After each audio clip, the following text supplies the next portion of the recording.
Donc, à aborder le dernier thème de la soirée, comment passer de l'expérimentation à la politique éducative. Et le petit documentaire qu'on vient de voir nous montre qu'il y a certains pays où on est passé à la politique éducative avant de faire de l'expérimentation. C'était El Sistema, hein, pour des raisons évidemment contextuelles très particulières. Donc, nous avons pensé, pour éviter de perdre du temps, que je ne présente pas tous les intervenants, mais qu'ils se présentent eux-mêmes. Ils seront bien plus forts pour le faire que moi. Et l'ordre que nous avons pensé pour être le plus logique structurellement est de commencer par Maria Maggio, qui a été très impliquée dans la création d'El Sistema Europe et en Italie avec Claudio Abbado pour des cellules d'apprentissage de la musique. Et je présenterai ensuite les autres intervenants. Merci. Je pense qu'en fait, cette intervention de transition était très importante pour nous parce que Cárdenas nous a rappelé l'élément humaniste. Nous avons énormément parlé de science, un peu moins de culture. Et j'aimerais beaucoup la prochaine fois avoir également le point de vue de l'économie et de la culture, parce qu'on nous a rappelé qu'Abreu est également économiste. Systema Europe est un réseau. Le projet Systema est répandu dans plus de 100 pays au monde et le réseau européen produit des projets communs et surtout fait retrouver non seulement l'échange entre tous les opérateurs, les enseignants, les chefs de projet, mais aussi des jeunes. On va se retrouver à Pesaro, capitale italienne de la culture, en juillet pour le camp d'été. Et on essaie toujours de démontrer que la musique est importante en soi, mais également au-delà de la musique. Et c'est ce qu'on a également écouté aujourd'hui. En fait, on a cette tension entre la qualité évoquée par Cárdenas et l'accès, et le fait d'impliquer vraiment tous les enfants sans choix presque totalitaire. Donc, ce n'est pas une méthode, c'est une stratégie, c'est une approche. Et donc, on a parlé également de tout ce qui concerne la motivation des enfants, ce qui attrait les enfants et les familles pour rester dans le projet. C'est une inquiétude pour nous de voir que le projet ne peut pas avoir de fin. Je crois que c'est un dilemme également pour la Fondation Verheij en ce moment. Le mot-clé est aussi celui de l'excellence. J'ai observé hier le travail de la Fondation dans 3 classes, dans 3 groupes, pas 3 classes, dans une école à Garges, au nord de Paris, et j'ai trouvé que vraiment la poursuite de l'excellence était dans les enseignants et que par l'exemple qu'ils donnent aux enfants, ceci n'a pas besoin d'être expliqué, il est vécu, ils sont proches les uns des autres dans cela. L'autre élément que j'ai trouvé important dans la tension qu'a évoqué Cárdenas, c'est la tension entre l'éthique, l'esthétique, la discipline, la liberté, le choix. C'est-à-dire tout cela crée une dynamique constante. Et dans la musique, il y a énormément de contradictions. Nous les avons également évoquées aujourd'hui. En fait, les enjeux multiples que nous avons dans l'éducation musicale par la musique, les musiciens qui sont tellement proches et impliqués, comme Claudio Abbado qui a été évoqué, Gustavo Dudamel, je pense qu'ils sont en fait très intéressés par les implications scientifiques, mais leur claim, leur souci, leur enjeu principal est que la valeur, autre mot-clé qu'on a écouté, de la musique en soi. Alors, essayons de ne pas oublier que cette écoute, surtout maintenant, avec un monde qui est vraiment tiré par la violence, nous avons également évoqué Daniel Barenboim, il y a un anniversaire important cette année, 1824-2024, les 200 ans de la 9e symphonie de Beethoven, qui a été choisie comme hymne européen, n'est-ce pas? Donc, n'oublions pas qu'il y a l'enjeu direct, l'enjeu indirect, tout ce que la musique peut apporter sur les autres choses, mais en soi. Et je pense que la clé de voûte de cette écoute, de ce respect qui est au fond le critère principal qui a poussé Abreu, le Systema va avoir 50 ans l'année prochaine, à créer le projet. Et ce qui maintient, je voudrais conclure sur une considération de nouveau humanitaire, c'est une économie extraordinaire qui soutient le projet dans ces 100 pays au monde, une très grande générosité, parce que le Systema n'exploite pas son travail. Il est à la disposition de tout le monde, il est complètement ouvert, tout le monde peut et doit l'adapter, et on ne demande rien en échange que le respect de la qualité et la diffusion de cette écoute profondément respectueuse, attentive et maintenant paisible. Merci, et je suis très intéressée par les interventions qui suivent. Merci.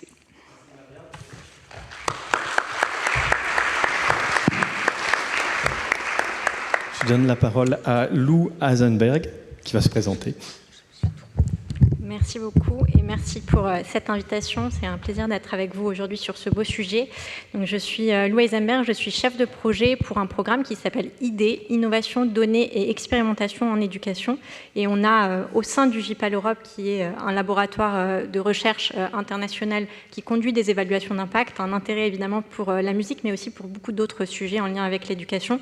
Et on conduit ce projet, alors pas seul, puisqu'on est aussi accompagné de notre partenaire, le département statistique du ministère, la DEP, et tout un ensemble de partenaires scientifiques, de membres du consortium, dont le CEA, dont Sciences Po et dont l'Université de Grenoble-Alpes, en plus de l'École d'économie de Paris. Donc tout ça pour vous dire un petit peu d'où je vous parle. Et en fait, dans le cadre de ce programme ID et au JPAL Europe et au JPAL en général, depuis plus de 20 ans, on conduit des évaluations d'impact sur plein de projets qui tiennent à l'éducation. Et donc on a pu aussi suivre des expérimentations du type de celles qu'on a entendues aujourd'hui tout au long de l'après-midi en particulier, comme Un violon dans mon école ou le projet El Sistema, qui ont cette envie de pouvoir évaluer finalement l'efficacité de ce qu'elles mettent en œuvre. Et donc on a tiré finalement un certain nombre de leçons, en tout cas de choses qu'on a pu apprendre au travers de ces accompagnements, de ces expérimentations, pour répondre à la question qui nous est posée, qui est comment on fait pour passer finalement à l'échelle quand un programme a fait ses preuves. Et donc évidemment, le premier point à souligner, c'est que tous les programmes ne font pas leurs preuves, ne produisent pas de données probantes. Nous, on conduit des évaluations d'impact randomisées. C'est une méthode qui permet d'isoler l'impact causal des programmes et des interventions. Et donc la première chose, c'est de se dire, OK, est-ce que dans un premier temps, le programme a fait ses preuves? Si c'est bien le cas, on s'aperçoit qu'en fait, il y a tout un ensemble de facteurs pour qu'un passage à l'échelle, une généralisation puisse ou pas être réussi. Il y a des cas dans lesquels on met en œuvre un programme à plus petite échelle. On s'aperçoit que les résultats suite à une évaluation sont positifs. Et puis, on passe à une échelle un peu plus grande. Et là, tout d'un coup, les effets positifs disparaissent. Donc, il faut un petit peu comprendre, finalement, peut-être que les ingrédients actifs qu'on avait mis en œuvre dans le projet originel ne se retrouvent pas dans le projet qui a été passé à l'échelle. Donc, il y a des points d'attention à garder en tête. Mais parfois, on est même dans des cas de figure dans lesquels on a des expérimentations qui ont été évaluées rigoureusement, d'abord à petite échelle, ensuite à moyenne échelle, ensuite à grande échelle. Et on se pose la question de l'appropriation par les pouvoirs publics de ce type d'expérimentation qui ont fait leurs preuves et qui, pour autant, ne sont pas nécessairement mises en œuvre en termes de politique publique. Donc, il y a plein d'exemples, mais je vais vous en donner un qui est relativement récent. C'est une étude qui a été conduite par Marc Gurgan, qui est économiste et ses co-auteurs, qui porte sur un projet d'éducation à la citoyenneté et qui a été mis en œuvre en France, en Espagne et en Grèce et qui a fait l'objet de résultats positifs. Il avait été initialement porté par la DGESCO, donc au ministère de l'Éducation nationale. Et aujourd'hui, on se retrouve dans une situation où ce programme, par exemple, qui a fait ses preuves, n'est pas implémenté plus globalement en France. Donc la question qui se pose, c'est pourquoi? Il y a plein d'hypothèses, il n'y a pas de réponse fixe, mais il peut y avoir des sujets qui ont trait à la fois à la stabilité des équipes au sein des administrations. Mais je pense qu'il y a un sujet qui, à mon sens, est vraiment phare, qui est le sujet de l'acculturation, de la culture, de l'expérimentation et de l'évaluation au sein de nos administrations et de nos politiques publiques pour faire que finalement les projets qui sont effectivement évalués puissent être saisis par les pouvoirs publics, mais même qu'en amont, on puisse avoir cette démarche finalement d'apprendre en faisant, donc en pilotant certains projets d'abord à petite échelle et en passant progressivement à plus grande échelle. On a des cas où ça a été particulièrement réussi. Au JPAL, on a accompagné un programme qui s'appelle TARL, Teaching at the Right Level, enseigné au bon niveau, et qui a été mis en œuvre partout en Afrique et partout en Inde. Et il a vraiment suivi ce processus itératif où on commence à petite échelle, on a des échecs, on améliore, on itère, et puis on passe à une échelle plus importante. Et il y a eu des partenariats vraiment très fructueux avec différents gouvernements en Inde et en Afrique. Et donc, je pense qu'un des leviers aussi pour répondre à la question qui nous est posée, de levier de passage à l'échelle réussie, c'est aussi cette dimension partenariale, mais cette approche aussi itérative, d'avancer en faisant des petits pas, qui est absolument importante. Et là, je pense que je vais aussi passer la balle à Axel, mais je pense qu'il y a un aspect important d'institutionnalisation, c'est-à-dire que ces processus de prise en considération de l'évaluation, de l'expérimentation dans la décision politique, ils puissent être finalement internalisés au sein même des administrations, des ministères, pour que ça puisse vraiment nourrir le processus d'élaboration des politiques publiques. Et donc, dans un certain nombre de cas, notamment quand il y a un vrai leadership politique, quand il y a du temps. Donc, c'est là aussi que l'institutionnalisation, elle est importante, que ce soit en mettant en place un partenariat, en créant une unité interne au sein des ministères, qu'on peut vraiment faire que dans la durée, on apprend de la recherche et on apprend en faisant avec la recherche et on peut nourrir les politiques publiques de la recherche. Merci. Merci bien.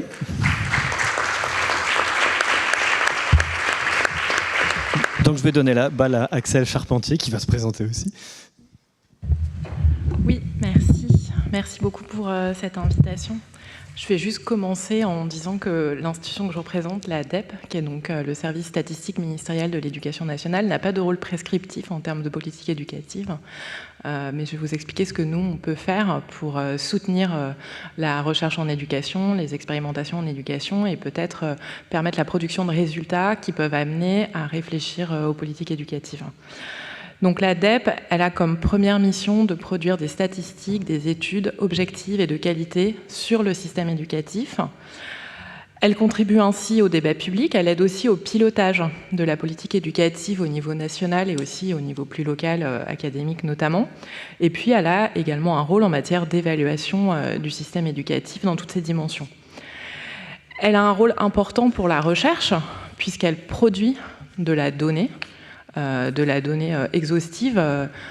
Il faut imaginer aujourd'hui dans les systèmes d'information statistique de la DEP, nous avons des informations sur les 60 000 écoles et établissements scolaires, sur les 1,2 million de personnels et sur les 13 millions d'élèves et d'apprentis. Donc c'est évidemment une ressource extrêmement précieuse pour conduire des expérimentations à moindre coût.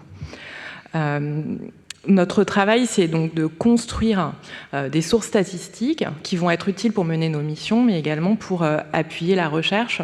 On ne le sait pas forcément, mais ce travail de production statistique, il est extrêmement lourd.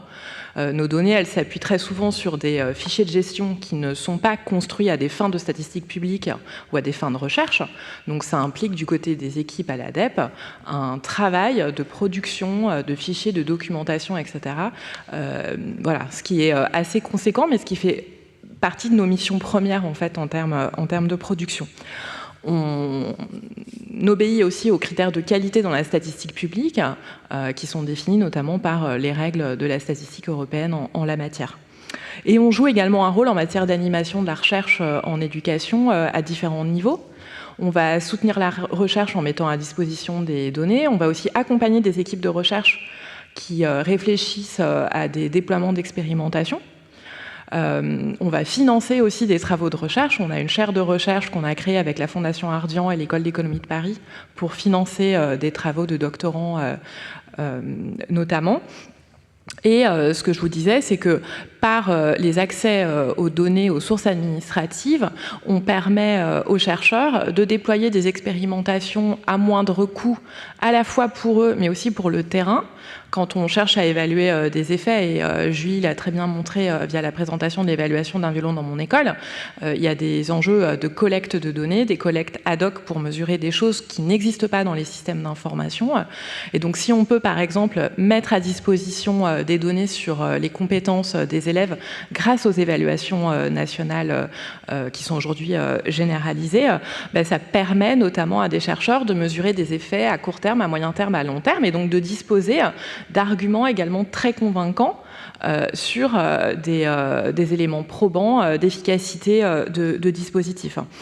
On a un rôle aussi, je pense, important pour essayer de produire des résultats de recherche dans des conditions qu'on va appeler un peu écologiques, donc des expérimentations menées à grande échelle dans des territoires qui soient suffisamment diversifiés, ce qui permet de produire des résultats d'expérimentation qui vont avoir ce que les économistes vont appeler de la validité externe, c'est-à-dire qu'on peut transposer dans un contexte autre que le contexte de l'expérimentation. Et donc nous, on a justement des données qui sont très importantes pour les chercheurs, pour leur permettre de situer en fait leurs travaux par rapport à une référence nationale, ce qui est quand même important si on veut utiliser des résultats d'expérimentation pour peut-être penser des politiques éducatives. Au-delà de cette question d'accès et donc d'abord de production statistique, il y a quand même un enjeu qui rejoint un peu ce que Lou a évoqué en matière de diffusion, d'appropriation des connaissances scientifiques. Selon la méthodologie qu'on déploie, on peut trouver des résultats différents. Donc c'est pas forcément évident pour les acteurs de l'éducation de se saisir de cette littérature. Il faut amener finalement à articuler, ordonner ce que sont différentes briques de connaissances scientifiques sur un même sujet. Et donc là, il y a un travail aussi d'accompagnement des acteurs auquel on peut tous, je pense, participer d'une manière ou d'une autre. Donc nous, on a aussi un rôle au sein de l'ADEPE en termes de transfert de la connaissance auprès du décideur. Et puis juste pour terminer mon propos, vous donner un exemple d'une expérimentation qui s'appelait Énergie Jeune, qui a été développée par une association du même nom et qui cherchait à développer la persévérance scolaire à l'école. Alors pas avec des violons, mais par des interventions où on s'appuyait en fait sur les apports de la science comportementale, sur le fait que l'intelligence n'est pas une compétence fixe, c'est quelque chose qui peut être entraîné, qui peut développer, qui n'est pas fixé par son histoire, par exemple. Donc c'est quelque chose qui a été évalué avec le soutien de l'ADEPE par une équipe de recherche. On a suivi comme ça des élèves témoins tests dans le cadre d'un protocole randomisé pendant leur scolarité de la 6e à la 3e. C'était un dispositif assez léger, assez conforme à ce qui se met en place dans la littérature internationale. Donc concrètement, c'est 3 interventions d'1 heure chaque année en scolarité de collège. Ça a montré des effets, alors pas des effets très forts, mais des effets néanmoins sur les apprentissages scolaires des élèves et la réussite au brevet. Mais très rapidement, s'est posé finalement une autre question scientifique. Est-ce que si on forme des enseignants à l'apprentissage de ces compétences qu'on va appeler psychosociales, est-ce que finalement on peut être plus efficace et est-ce que ça permet de développer davantage ces compétences chez les élèves et peut-être d'avoir des effets plus forts? Et en partenariat avec les académies de Versailles et de Paris, c'est monté finalement une nouvelle expérimentation avec un enjeu d'informer la politique locale, la politique éducative en matière de formation des enseignants et a été mis en place une nouvelle expérimentation où ont été tirés au sort des enseignants de CP qui ont été formés à l'enseignement de ces compétences psychosociales et d'autres enseignants qui, eux, constituent le groupe témoin. Donc les analyses sont en cours, mais voilà, je trouvais que c'était un exemple assez intéressant de montrer le lien qui peut se faire entre des équipes de recherche et des acteurs qui sont partie prenante de la mise en place de la politique éducative. Merci. Merci.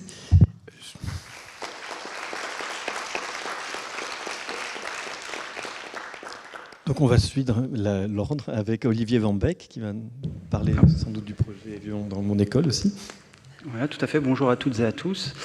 Peut-être redire ce qu'est un directeur académique des services de l'éducation nationale. En gros, je suis adjoint du recteur de l'Académie de Versailles en l'espèce. Et j'ai en charge la déclinaison de la politique nationale et de la stratégie académique à l'échelle de l'éducation nationale, à l'échelle d'un département, le beau département du Val d'Oise. Je dis ça pour monsieur le sénateur que je salue au passage. Le Val d'Oise accueille à peu près 300 000 élèves, donc c'est plutôt un gros département en termes de scolarité. C'est un département assez atypique parce que c'est un des rares départements de France métropolitaine qui est en croissance démographique. Un département jeune, 41% de la population a moins de 30 ans. Les Val-d'Oisiens ont l'habitude de dire que c'est le département le plus jeune. Je ne sais pas si la Seine-Saint-Denis partagerait ce constat. En tous les cas, c'est le 2e département le plus pauvre d'Île-de-France. On a un peu moins de 18% de la population qui vit sous le seuil de pauvreté. Et c'est un département très contrasté puisque nous avons à la fois une partie rurale dans le Vexin, une partie urbaine défavorisée limitrophe de la Seine-Saint-Denis Sarcelles, Garges-les-Gonesse, Villiers-le-Bel, peut-être des noms de villes qui parlent à certains. Et puis ensuite, des poches plus privilégiées, Enghien-les-Bains, l'Isle-Adam. Et donc, une terre de contraste et un enjeu très fort en termes d'égalité des chances, évidemment, à l'échelle de ce territoire. C'est aussi un territoire riche en innovation pédagogique. Je le dis d'autant plus facilement que j'y suis pour rien. C'est la situation que j'ai trouvée en arrivant dans ce département. Et parmi ces innovations pédagogiques, moi, j'ai eu le plaisir de pouvoir accompagner modestement un projet qui était déjà bien avancé, celui d'un violon dans mon école qui vous a déjà été présenté au cours de la journée. Et du coup, pour préparer cette table ronde, j'ai essayé d'identifier ce qui me semblait être les conditions, les réussites de cette expérimentation à l'échelle du département. J'aurais pu le formuler autrement, mais c'est comment la Fondation Vareille, pour ne pas dire Pierre et Hélène, ont-ils réussi cet exploit d'expérimenter un dispositif qui concerne 6000 élèves dans le département, plus de 70 écoles. Et je crois premièrement que les conditions de la réussite, c'est tout d'abord partir de valeurs communes qui font le socle partagé par les communautés éducatives. Ces valeurs, en premier lieu, ce sont celles d'égalité des chances, puisque c'est un programme qui s'adresse prioritairement à nos élèves les plus défavorisés. Donc ça, évidemment, ça parle au monde enseignant, mais c'est un programme qui repose sur l'excellence, ça a été évoqué tout à l'heure, et qui permet de tirer les élèves vers le haut, évidemment, d'ouvrir des horizons auxquels les élèves et les familles ne se seraient pas forcément autorisés. Moi, j'ai en tête une visite d'école où une maman d'élève nous dit « Oh bah, notre fils maintenant nous parle de Mozart et de Vivaldi, on n'a jamais écouté de musique classique, alors du coup, on est tous maintenant un peu obligés d'en écouter. » Bon, c'est peut-être toujours mieux que les répétitions de violon à la maison, je ne sais pas. Et donc, des valeurs communes, et puis dans ces valeurs, en écoutant là, les premiers intervenants, je me dis aussi que ça fait écho, évidemment, l'apprentissage de la musique à la discipline, au travail nécessaire à travers les apprentissages, et peut-être, je ne veux pas faire le vieux machin, mais un peu des valeurs qu'on ne retrouve pas toujours à l'heure actuelle portées à une échelle plus large de la société. Deuxièmement, une expérimentation qui est au service des apprentissages fondamentaux, ça c'est très très important, puisque l'apprentissage du violon, et c'est un des enjeux à travers la question du transfert de compétences, comment les compétences des élèves acquises au moment de l'apprentissage du violon peuvent être transférées dans l'apprentissage de la langue ou des mathématiques. Et du coup, comme cette dimension au service des apprentissages fondamentaux était au cœur du projet, ça ne pouvait parler qu'aux enseignants.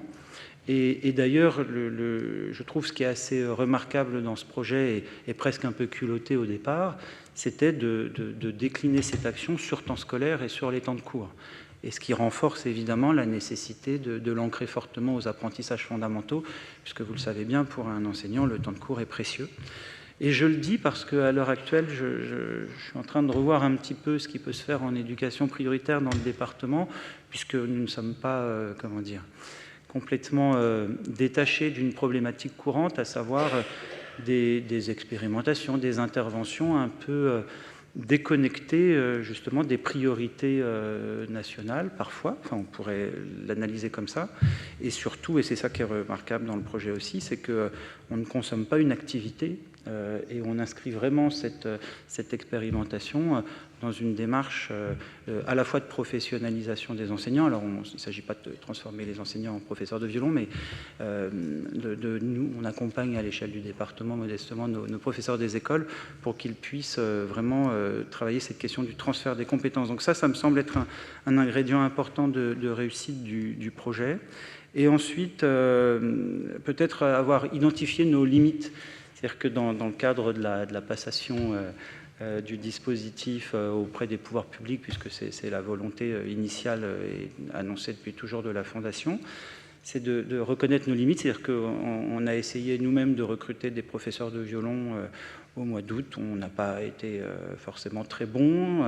Et c'est de se dire qu'effectivement, là, on a besoin de construire un partenariat très étroit avec les collectivités territoriales, les conservatoires, par exemple, municipaux, qui ont ce savoir-faire-là.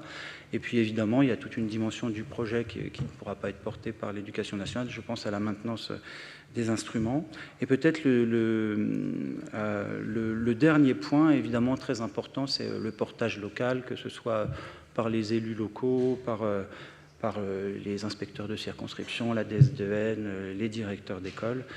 Mais dès lors que les ingrédients précités sont réunis, voilà, je pense qu'il n'y a pas de difficulté et c'est ce que prouve le dispositif Un violon dans mon école, pas de difficulté à ce que les équipes se l'approprient et très peu, et en témoigne le peu d'écoles qui, in fine, souhaitent renoncer au dispositif. Il n'y en a pas eu jusqu'alors. Donc c'est quand même un signe important. Voilà en quelques mots ce que je peux dire sur une approche peut-être un peu plus de terrain, même si le terrain d'Adazen est quand même plus relatif.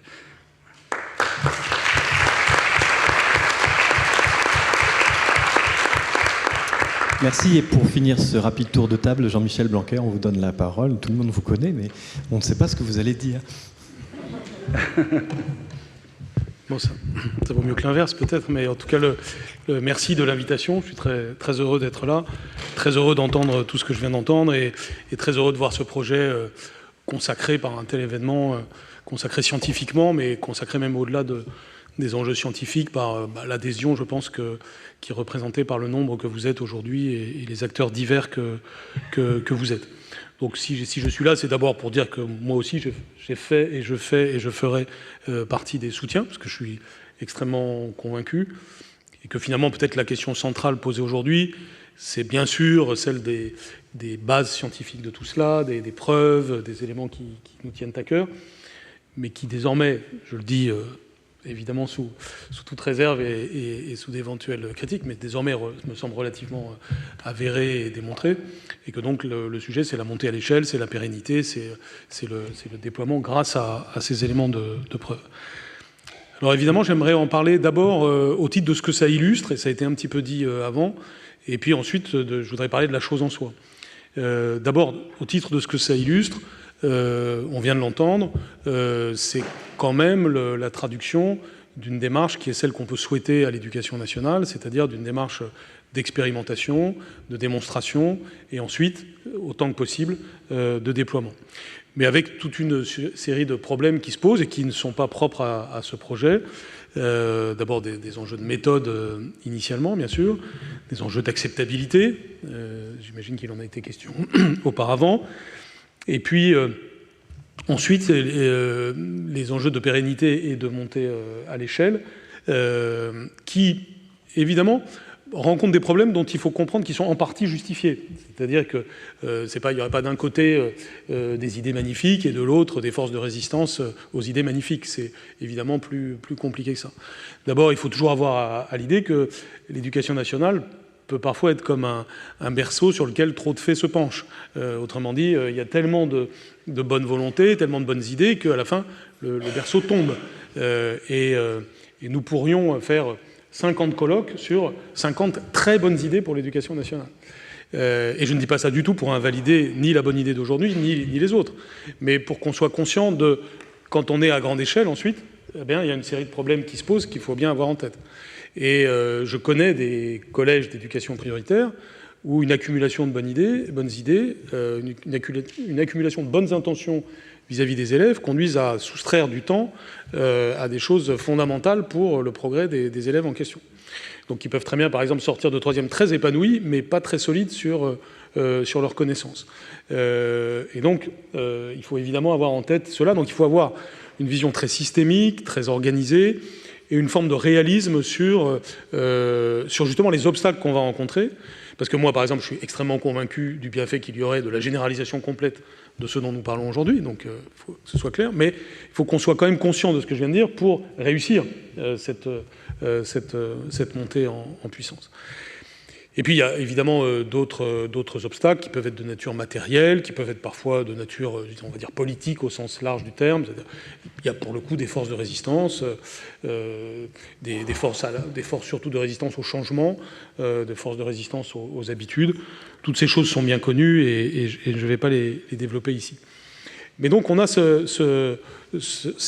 enjeu dans ce qui est discuté aujourd'hui, qui est à quelles conditions une expérimentation peut premièrement être démontrée, deuxièmement être suivie d'une montée à l'échelle et d'une pérennisation. Et je pense que c'est important de souligner, comme vous l'avez fait, que l'éducation nationale a quand même évolué sur ces questions. C'est-à-dire que la démarche consistant à avoir des expériences de ce type et ensuite à les prendre en compte sérieusement et à en faire quelque chose, elle existe. On ne part pas de zéro. Et donc là aussi, je voudrais un petit peu tordre le cou au cliché de la grande institution immobile, incapable de changer, incapable d'accepter l'innovation. C'est juste pas vrai. Et là, voilà, on a un inspecteur d'académie départementale qui, et vous le voyez, est tout sauf imperméable à l'innovation et va se demander comment concrètement faire les choses. Et donc, ça, c'est un élément d'optimisme. C'est-à-dire, on ne doit pas... C'est toujours une erreur de voir l'éducation nationale comme une forteresse imprenable. Parce qu'on internalise le problème et du coup, ça devient vrai. Quand je dis ça, je ne dis pas qu'il n'y a pas des forces de résistance. Mais je dis, ne nous les exagérons pas. Quand on veut, on peut, et ça arrive. Et l'éducation nationale a considérablement progressé. La représentante de l'ADEPE, à très juste titre, a signalé à quel point l'ADEPE fait un travail considérable en la matière, et à quel point la France, pardon de le dire, mais dans les années qui viennent de passer, vient de monter en puissance sur ce sujet d'une manière considérable. Le fait qu'il y ait des évaluations de début d'année désormais en début de CP, en mi-CP, en début de CE1, en début de CM1, en début de 6e, en début de 4e et en début de seconde, représente une masse de données et un outil exceptionnel, non seulement sur le plan strictement scientifique, puisqu'aujourd'hui, je dis ça sous votre contrôle, mais il y a des dizaines de chercheurs du monde entier qui sollicitent l'ADEPE pour aller recueillir ce type de données, avoir des éléments qui permettent justement de travailler scientifiquement sur l'impact de telle ou telle chose sur l'éducation. Et je ne pense pas qu'il y ait beaucoup de pays qui aient aujourd'hui cet outil-là. Donc même d'un point de vue strictement scientifique, il y a un intérêt évident. Mais d'un point de vue très pratique, il y a un intérêt aussi, par exemple pour un projet comme celui-ci, en allant voir l'impact en début d'année sur les élèves qui ont vécu telle expérience par rapport à ceux qui ne l'ont pas vécu, de ce qui s'est passé. Donc on a aujourd'hui une sorte de thermomètre permanent et régulier, récurrent, par rapport à tout type d'expérimentation, celle-ci comme une autre, et c'est évidemment extrêmement intéressant. Donc, pour conclure cette première partie, la France, loin d'être un pays handicapé par rapport à des expérimentations comme celle-là, est au contraire un pays qui a des atouts, parce qu'il faut voir premièrement l'intérêt d'être un pays centralisé. Donc là, je casse aussi quelques moulins à vent, mais en général, on se dit « Ah, c'est atroce, institution immobile, immense, imprenable, etc. » Mais si elle n'était pas un peu nationale comme elle l'est, si elle n'était pas un grand service public national, comment voulez-vous imaginer une montée à l'échelle? Nous sommes un des rares pays qui peut imaginer de faire le violon à l'école pour toutes les classes. Et évidemment, il y a des inconvénients, on les connaît tous. Je vais pas, c'est pas mon propos. Je peux faire un colloque là-dessus aussi. Mais voyons les leviers, les avantages que l'on peut prendre d'être une institution, un service public national, et deuxièmement d'avoir désormais cet acquis comme les évaluations de début d'année dont j'ai parlé et tout un tas d'autres éléments. Et puis en second lieu, je voudrais évidemment insister sur la chose en soi, c'est-à-dire un violon à l'école et l'importance de la musique dans le système éducatif. Et là, je voudrais dire qu'on est typiquement dans le cas où on doit faire rejoindre bon sens et bonne science. Le bon sens se donne immédiatement, la bonne science suppose un peu de temps. Le bon sens, pardon de l'invoquer, parce que on est surtout là aujourd'hui, je crois, pour la bonne science. Je dis ça sous le contrôle de Stanislas Dehaene et de tous les critères rigoureux qu'il met en œuvre. Mais le bon sens, c'est de se dire qu'en gros, la musique, c'est plutôt bien que pas bien. Et même avant même d'avoir toute une série d'analyses et de démonstrations, il y a des dictons comme la musique adoucit les mœurs, ou tout simplement notre intuition qui fait qu'en général, on a le sentiment que la musique, c'est plutôt bon pour l'être humain que mauvais. Alors, évidemment, il faut se méfier du bon sens. Parfois, en éducation, il y a des idées de bon sens qui ne fonctionnent pas.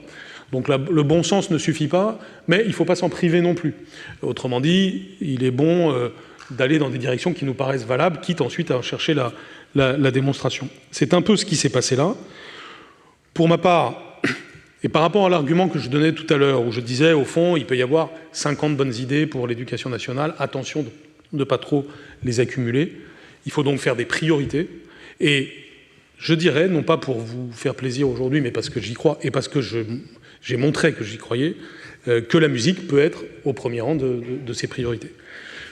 Pour toute une série de raisons que vous avez étudiées et dans le détail desquelles je ne vais pas rentrer, d'abord les raisons, pour le coup, très démontrées scientifiquement, y compris au travers de l'imagerie cérébrale, au travers aussi de l'impact que l'on voit, et au travers du caractère très complet de ce que la musique peut apporter. Vous voyez, par exemple, pour donner un autre exemple d'une chose que j'ai beaucoup encouragée dans ma carrière de recteur comme dans mon expérience de ministre, le jeu d'échecs, par exemple, est extrêmement complet pour les enfants.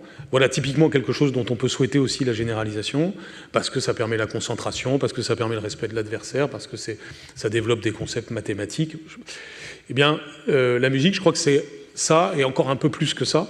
Et donc, c'est pas pour éliminer les jeux d'échecs, mais c'est pour dire que on a comme ça un certain nombre de choses qui sont plus complètes que d'autres. On peut avoir des idées qui parfois sont des idées très ciblées. Par exemple, en matière de santé, il y a des choses qui sont très positives. C'est comme ça qu'on a fait 30 minutes d'activité physique par jour. Et ça, c'est très très bien aussi. Mais ça va cibler, disons, un aspect. Là, on a avec la musique quelque chose qui couvre un très très large spectre, que ce soit sur le plan émotionnel ou sur le plan strictement, disons, cognitif. Et donc, c'est un point important. Et donc, sans trop développer, parce que je sens que j'ai utilisé mon temps de parole, je voudrais quand même revenir sur 2 ou 3 illustrations de cela. D'abord, en arrivant, je l'ai dit en 2017, c'est-à-dire que la musique était une priorité. Et donc, il y avait un discours ministériel sur cette question. Et j'aimerais que ça continue très fortement, c'est-à-dire qu'on dise la musique, c'est central, c'est pas une matière marginale, c'est totalement central, et ça peut avoir un impact sur toutes les autres matières. Deuxièmement, on a envoyé des symboles en la matière, qui là aussi mériteraient, mais je suis sûr que dans le Val d'Oise, c'est le cas et ça le sera, d'être totalement poursuivi. Je pense à la rentrée en musique, hein, cette idée que ce serait drôlement bien et ça s'est passé en partie, que école, collège et lycée commencent le premier jour de l'année en musique, parce que ça donne le là, si je puis dire, et ça permet de tout de suite donner une ambiance, d'avoir les enfants qui sourient plutôt que les avoir en train de pleurer le jour de la rentrée. Et donc ça, c'était, à mon avis, non seulement un symbole, mais un peu plus qu'un symbole.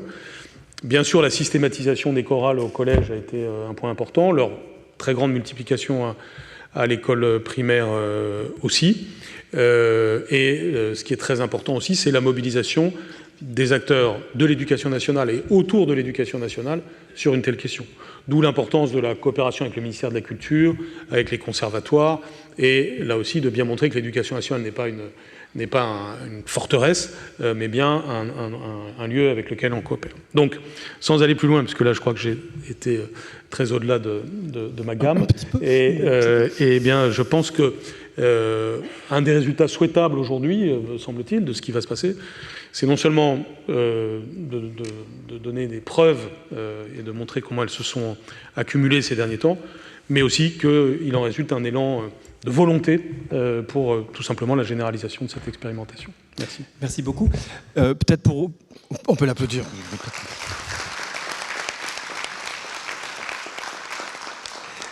Pour vous emboîter le pas et peut-être ouvrir le débat, je crois que, pour dire tout ce qui va bien en France, on a, avec les classes horaires aménagées musique, une longue expérience de programmes adaptés pour lequel on a déjà un savoir-faire, ce qu'on n'a pas dans d'autres domaines, par exemple au théâtre.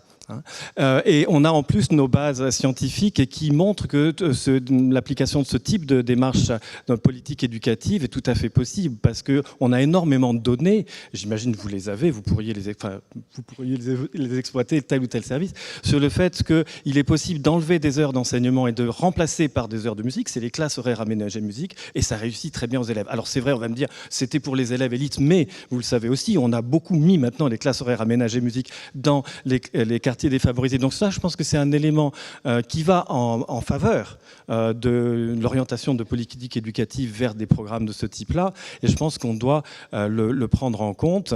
Et donc, je pense que si on exploitait toutes ces données, on verrait que ce que nous disons au niveau des laboratoires, avec des années d'expérience en classe horaire aménagée musique, ça marche bien, à grande échelle. La parole est à vous maintenant, au public. Maria, enfin tout le monde, hein, on ouvre le temps puisqu'on a... Ouais. J'étais très stricte sur le timing, donc j'ai laissé tomber deux petites questions. Mais la première étant, est-ce qu'on n'est pas un peu trop sévère avec la musique comme matière? Est-ce qu'on demande l'impact de la géographie? Donc non, c'est-à-dire... je pense que l'éducation forme certainement l'intellect, la culture, mais également le citoyen. Et quand je vois les enfants qui font dans une période très tôt, mais dans une période très limitée dans laquelle vous investissez, une sorte de preuve d'un côté de solidarité entre eux qu'ils découvrent en learning by doing, en la faisant, et deuxièmement une sorte de découverte que s'ils ne découvrent pas la bonne musique faite avec un niveau de qualité à ce moment-là, ils ne rattrapent pas. Donc le reste on le rattrape plus ou moins, ou on va sur Internet. Mais la pratique musicale collective accessible de qualité, on a une fenêtre et il faut l'utiliser. Donc, je pense que, et je conclus, disons un très bel effet de cette recherche pour nous, comme réseau de projets éducatifs accessibles et gratuits, serait de comparer les études d'impact et de voir comment on peut optimiser de façon économique ce qu'on fait. Et ça, disons que c'est un souhait que je voudrais avoir pour l'avenir en retrouvant les résultats de cette étude qu'on nous a mis aujourd'hui en perspective. Merci.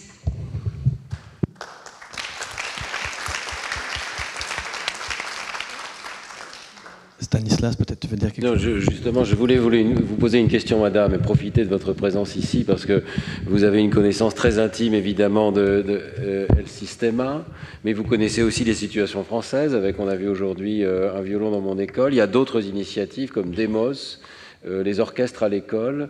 Quelle est votre vision de ces différentes actions?